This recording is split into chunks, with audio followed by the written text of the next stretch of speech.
पुण्यात्माओं, हमने परमात्मा प्राप्ति करनी है। मनुष्य जीवन का मूल उद्देश्य प्रभु पाना ही है। यदि हम इसके हटकर कोई भी कार्य करते हैं, वो तो पशु भी कर रहे हैं, पक्षी भी कर रहे हैं। सभी अपने बच्चे उत्पन्न करते हैं, उनमें मोह ममता, उनके बारे में चिंतित, फिर मृत्यु, सभी ऐसे ही चल रहे हैं। यदि हमने मनुष्य जीवन पाकर परमात्मा प्राप्ति नहीं की, यानी सतलोक नहीं पहुंचे, फिर चाहे हम यहाँ पर प्रधानमंत्री बन जावा और चाहे देव पद प्राप्त कर लें, हमारी दुर्गति नहीं मिट सकती। जब ये प्राणी मां के पेट में था,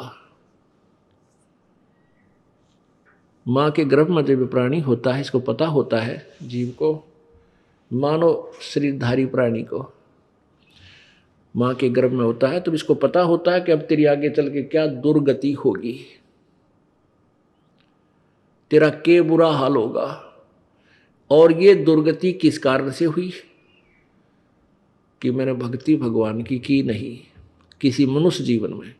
तो अब वो बार बार कहता है, परमात्मा मैं आपकी भक्ति करूंगा, एक बार इस नरक से मुझे बाहर कर दे भगवान, मैं तुझे कभी नहीं भूलूंगा। अब मुझे सब पता चल गया मैं ऐसे क्यों दुखी हुआ। और फिर जब ये बच्चा बाहर आ जाता है, बाहर आते ही ये 3 इंजेक्शन लगा दिए जाते हैं काल द्वारा। रजगुण ब्रह्मा, सतगुण विष्णु, तमगुण शिव जी, इन तीनों अपने पुत्रों को एक एक गुण से युक्त कर रखा है। और इनके अंदर से निकल रहा प्रभाव ऑटोमेटिकली प्रत्येक प्राणी पर प्रभावित कर रहा है, सब पे इफेक्टिव है।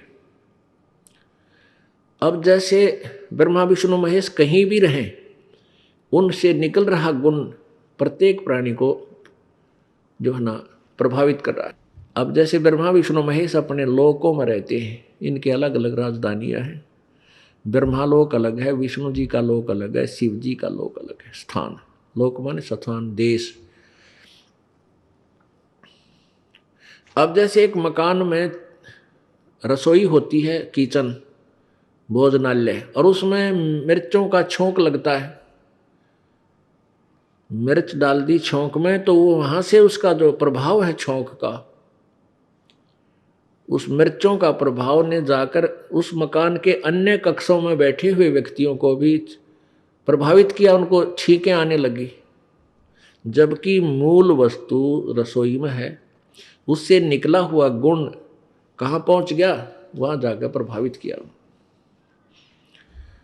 ऐसे ही ब्रह्मा विष्णु महेश अपने मूल स्थान, अपने राजधानियों में रहते हैं, और उनसे निकल रहे ये गुण आप जी को, तीनों लोकों के प्राणियों को, जैसे पाताल लोक, पृथ्वी लोक और स्वर्ग लोक के प्राणियों को प्रभावित कर रहे हैं। तो जो ही ये बालक मां के पेट से बाहर आता है, इसको इन तीनों गुणों के ऑटोमेटिक इंजेक्शन लग जाते हैं, ये अचेत हो जाता है, इसको कुछ याद नहीं रहता। फिर इसको नए सिरे से यहाँ का ज्ञान कराया जाता है। ये तेरा बाप पिता है, ये तेरी माँ है, ये तेरा भाई, ये बहन, ये चाचा ताऊ चाची मामा फूफी, ये सब उसको नए सिरे से फिर क ख ग घ ABC, ये नए सिरे से इसमें फीड की जाती है। और फिर ये कहता है, जब ये शरीर छोड़कर जाता है तो परमात्मा के दरबार में जब इससे अकाउंट लिया जाता है, तो ये क्या कहता है, भगवान मेरे को पता नहीं लगा,